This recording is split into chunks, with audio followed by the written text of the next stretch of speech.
Bem no coração de Jerusalém, no centro do poder, uma pergunta foi feita. Mas olha, não era para buscar uma resposta não, era para armar uma cilada.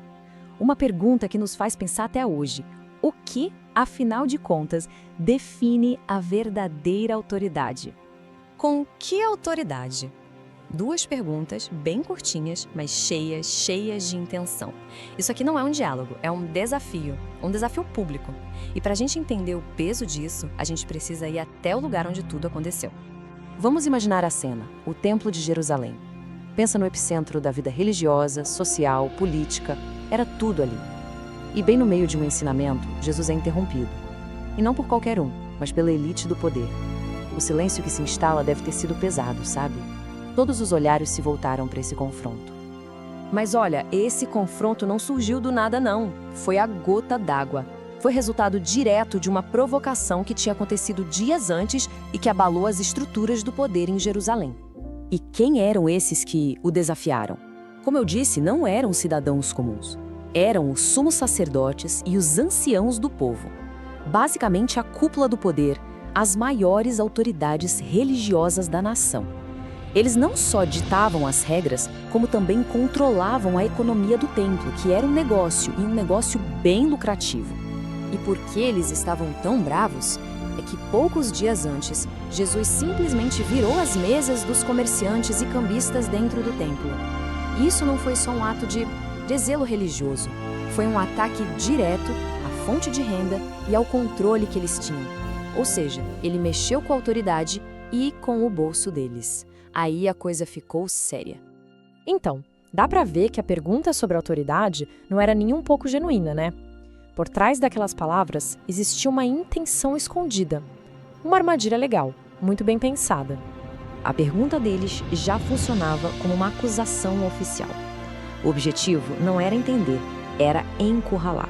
Eles precisavam que Jesus falasse qualquer coisa que pudesse ser usada contra ele, fosse perante a lei dos romanos ou perante o próprio povo. O que motivava esses líderes era uma mistura de medo com inveja.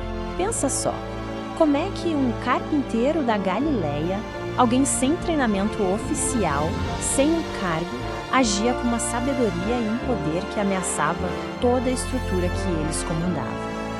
Para eles, isso era uma afronta, era intolerável.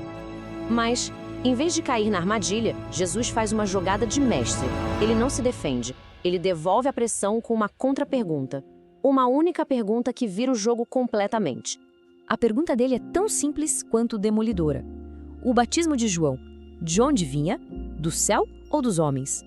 Repara que ele tira o foco de si mesmo e joga para cima de João Batista, uma figura que todo mundo ali respeitava.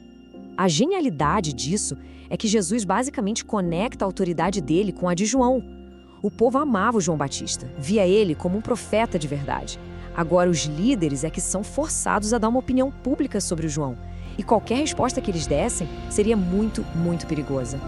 E aí pronto. Com essa pergunta, a armadilha que era para Jesus, agora é deles. Os líderes estão diante de um dilema impossível, presos pela mesma lógica que eles tentaram usar. A pergunta fica ali, no ar. E o que os líderes fazem? Eles não vão atrás da verdade. Não. Eles se juntam num canto e começam a calcular, a pesar as consequências políticas de cada resposta possível. Era uma sinuca de bico. Não tinha para onde correr. Se dissessem do céu, estariam admitindo a própria falha por não terem acreditado em João. Jesus poderia simplesmente perguntar: então por que vocês não o ouviram? Mas se eles dissessem dos homens, iriam enfurecer a multidão que tinha João como um profeta. Ou seja, qualquer resposta era uma derrota. Totalmente encurralados, eles escolhem a única resposta que parece segura, mas que na verdade revela tudo sobre eles. Não sabemos.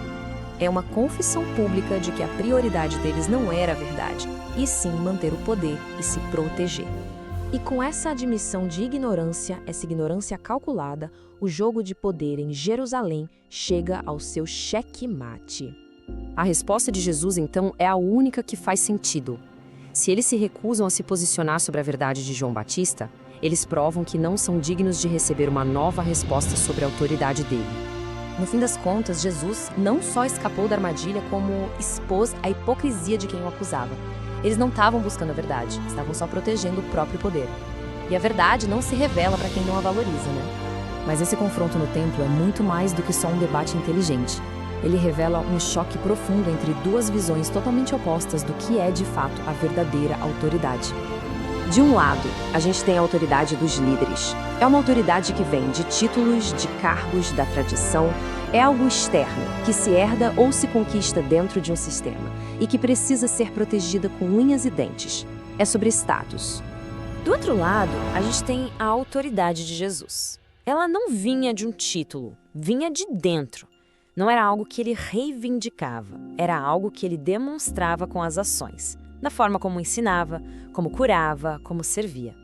Uma autoridade que não era imposta pela elite, mas que era reconhecida pelo povo simples. E essa história, de mais de 2000 anos atrás, deixa pra gente uma pergunta que é super atual.